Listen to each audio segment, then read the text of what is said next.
dari sisi strategi agar kemudian perusahaan tidak terjebak pada kegagalan yang tidak bisa dipulihkan, seperti misalnya dialami oleh beberapa perusahaan-perusahaan besar yang kemudian gagal melakukan strategi cash burning-nya.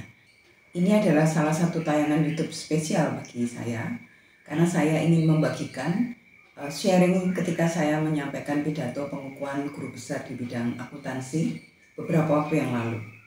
Nah, saat itu saya memberikan judul orasi ilmiah saya adalah Inisiasi Pengakuan Strategi Cash Burning sebagai Aset Imajiner dalam perspektif akuntansi manajerial dan bagaimana dampaknya terhadap kinerja operasional dan kinerja keuangan. Nah, sebagai profesor dalam bidang ilmu akuntansi pada School of Business and Management,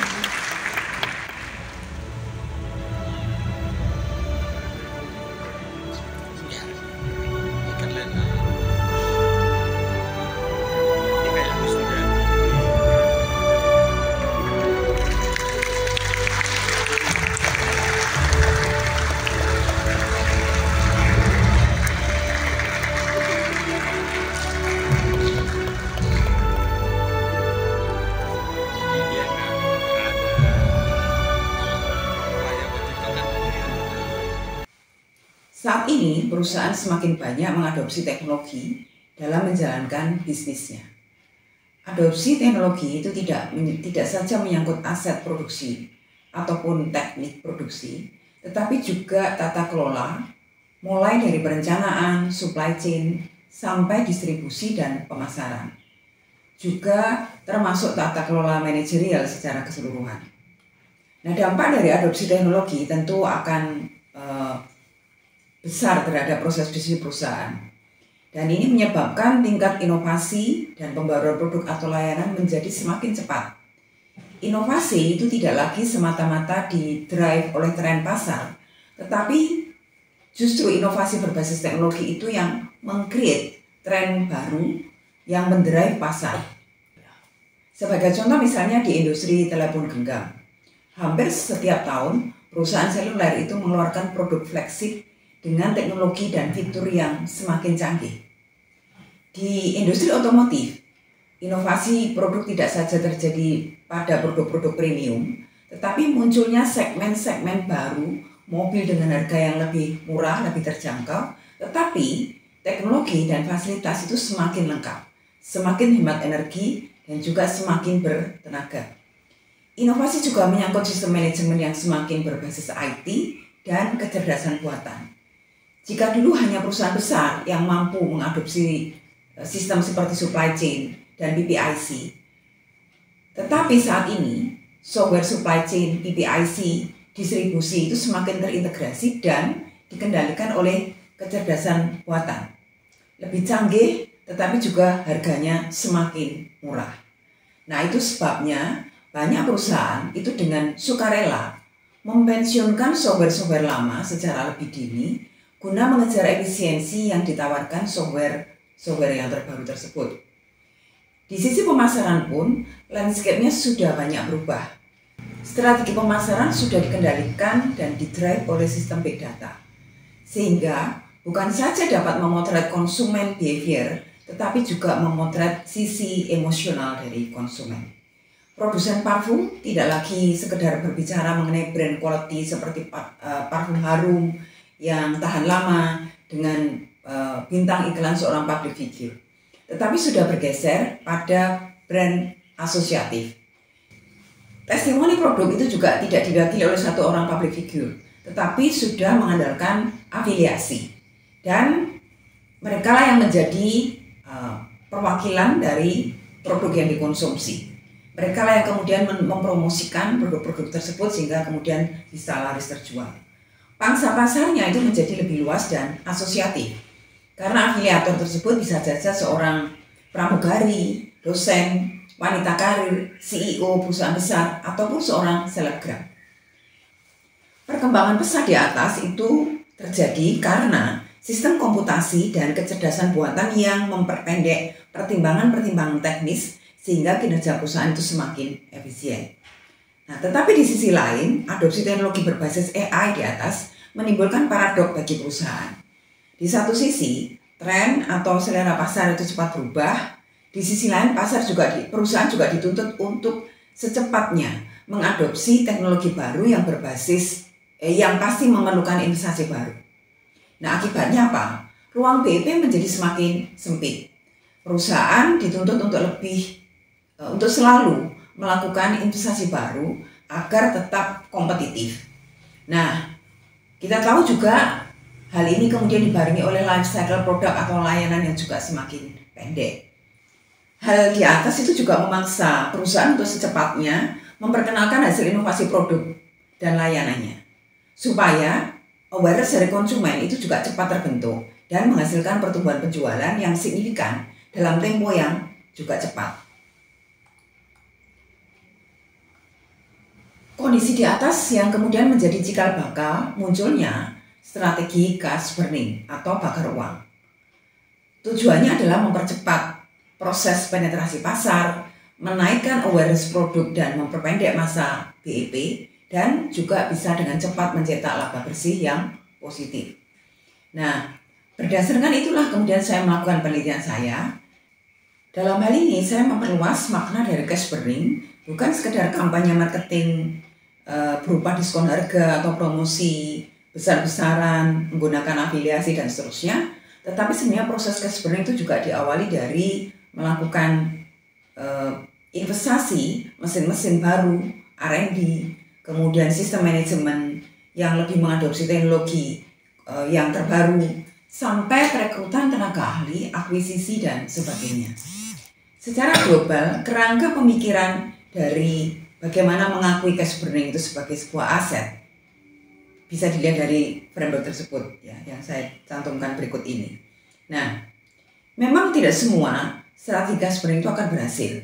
Banyak perusahaan kemudian terjebak dengan strategi cash burning yang gagal karena mereka gagal meningkatkan laju penjualan secara signifikan.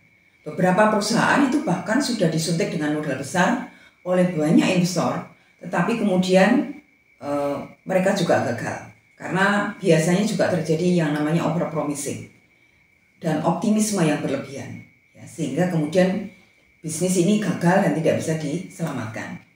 Nah, pada perusahaan yang gagal, seringkali strategi cash burning ini dilakukan dengan sangat spekulatif, dengan asumsi yang juga sangat optimis. Hal ini menjadi penting bagi sistem akuntansi untuk kemudian bisa memetakan, mengantisipasi, dan mengendalikan strategi cash burning melalui rasio-rasio baru yang bisa diterima berdasarkan laporan keuangan. Nah, berangkat dari fakta kegagalan tersebut, penting bagi perusahaan untuk memiliki alat ukur yang handal dan berbasis kaidah-kaidah akuntabilitas ya, untuk memitigasi kegagalan sejak awal, sekaligus memastikan bahwa cash burning tersebut dapat dimonitor dari waktu ke waktu. Kembali saya menyampaikan mengenai bagaimana framework dari pemikiran ini. Secara akuntansi, biaya operasional selalu dianggap sebagai beban atau expense, tidak pernah dianggap sebagai aset. Karena memang kalau dianggap sebagai expense berarti manfaatnya itu sudah habis atau sudah hilang. Nah, meskipun sebenarnya beberapa biaya seperti misalnya R&D, amortisasi software lama, tenaga ahli, dan semua biaya operasional itu sebenarnya juga merupakan aset yang sangat menentukan daya saing dan daya tawar perusahaan ke depan. Jadi biaya tersebut sebenarnya tidak benar-benar hilang.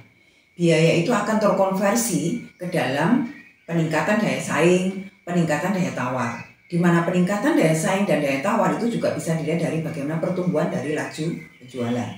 Nah, dalam penelitian ini, biaya operasional tersebut dianggap sebagai aset imajiner.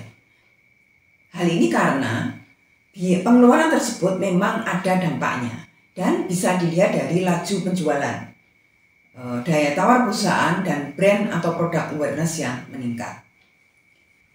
Nah, jadi dalam penelitian ini saya memperluas makna cash burning, bukan hanya sebuah atau sekedar aktivitas marketing yang hanya berada pada tataran hilir, tetapi saya menarik strategi cash burning ini lebih dulu ke hulu, mulai dari perencanaan, pembaruan, riset dan pengembangan, dan juga setup dari manajerial dan tenaga ahli. Nah, ide dasarnya sebenarnya diambil dari bagaimana harga pokok penjualan itu juga terdiri dari biaya langsung dan biaya operasional yang ditimbulkan. Nah, biaya operasional seperti misalnya depresiasi dan amortisasi, R&D, dan juga biaya penjualan dan administrasi. Biaya operasional itu memang tidak secara langsung mempengaruhi biaya produksi, tetapi secara signifikan akan memperluas atau mempengaruhi penjualan dan daya saing dari produk atau layanan. Mengacu dari pemikiran tersebut, maka kemudian dalam hal ini cash burning sebenarnya bisa diwakili dari beberapa rasio berikut. Yang pertama adalah dari rasio depresiasi dan amortisasi, yaitu melihat dari bagaimana aktivitas perusahaan melakukan pembaruan mesin dan seterusnya, atau kemudian memperbaiki aset-aset yang sifatnya intangible. Kemudian juga bisa dilihat dari rasio research and development dan juga dari rasio sales, general, dan administration. Selanjutnya, dampak aset imajineri tersebut itu juga bisa diukur melalui evaluasi operasional dan kinerja finansial perusahaan. Nah, berdasarkan rasio-rasio tersebut kemudian akan dibandingkan. Kalau memang cash burning, kalau memang biaya tersebut itu memang memberikan dampak meningkatkan daya saing atau daya tawar, maka kemudian bisa diukur bagaimana dari sisi laju penjualan perusahaan. Kalau laju perusahaan itu pertumbuhan penjualan tidak meningkat, itu akan menjadi alarm awal bahwa ada masalah atas cash burning yang dilakukan perusahaan. Nah, dengan demikian, perusahaan bisa mengambil langkah-langkah lebih dini untuk melakukan perbaikan dari sisi strategi, agar kemudian perusahaan tidak terjebak pada kegagalan yang tidak bisa dipulihkan, seperti misalnya dialami oleh beberapa perusahaan-perusahaan besar yang kemudian gagal melakukan strategi cash burning-nya. Nah, kita tentu harus belajar dari perusahaan yang gagal dan bagaimana perusahaan-perusahaan yang sudah berhasil seperti misalnya Amazon. Kesimpulan dari penelitian ini adalah bahwa dengan mempelajari bagaimana strategi cash burning pada perusahaan-perusahaan yang sudah terdaftar atau listing di Dow Jones maupun New York Stock Exchange, itu menghadapi penurunan dan kenaikan penjualan.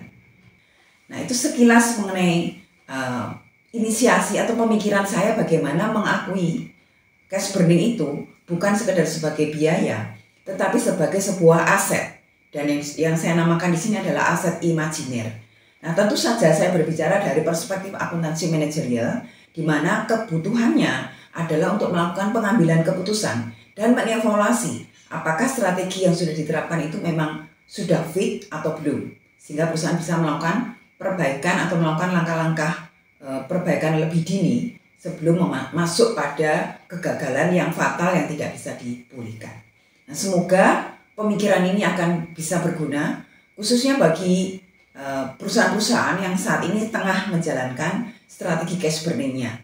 Sebenarnya ada tools yang bisa membantu untuk mengantisipasi bagaimana mengantisipasi keberhasilan dari cash burning tersebut, dan di sisi lain juga mengevaluasi atau melakukan pengukuran bagaimana cash burning tersebut apakah sudah berjalan sesuai dengan yang diharapkan. Dan satu lagi yang penting, ketika perusahaan melakukan cash burning, jangan lupa untuk melakukan menetapkan time frame. Berapa lama perusahaan akan memiliki ekspektasi bahwa cash burning itu akan berhasil meningkatkan laju penjualan, meningkatkan kinerja operasional dan seterusnya, sampai dengan meningkatkan tentu adalah kinerja keuangan. Dan yang penting juga perlu dicatat oleh perusahaan, ketika menetapkan time frame harus juga mengukur seberapa besar kekuatan perusahaan untuk mendanai kondisi di mana mereka belum mendapatkan hasil dari cash burning tersebut. Oke, semoga berguna paparan saya tersebut dan terima kasih sudah menyimak. Sampai jumpa di video-video berikutnya. Distinguished guests, as well as your colleagues, the faculty of this institution. Hello, Hunyarti, or should I say Professor Mosoto. Greetings from the Philippines, I should say first. I remember you very well to be a very friendly person when I met you in Bangkok. Now, being a professor is not easy, I should say, That's why my congratulations to you, because this is a well-earned promotion which mark the beginning of a new and exciting chapter in your career or in your academic life. I eagerly anticipate the continued impact of your work in your institution. Congratulations, Prof. Hunyarty. Your success is an inspiration to all of your colleagues. No? Here's to continued achievements and groundbreaking discoveries in the years ahead. Cheers. I can see that Professor Juniarty has demonstrated unparalleled expertise in accounting. Her commitment to pushing the boundaries of knowledge has inspired both colleagues and students alike. Professor Juniarty's impact extends beyond the classroom. Her mentorship has shaped the next generation of leaders in accounting. Professor Juniarty. This encouraging Bible verse for you, Professor Juniarty, is found in Jeremiah chapter 29, verse 11. For I know the plans I have for you, says the Lord. They are plans for good and not for disaster, to give you a future and a hope. Lean into the comfort that comes with knowing that God has a purpose for you. Congratulations, Professor Juniarty, and God bless you.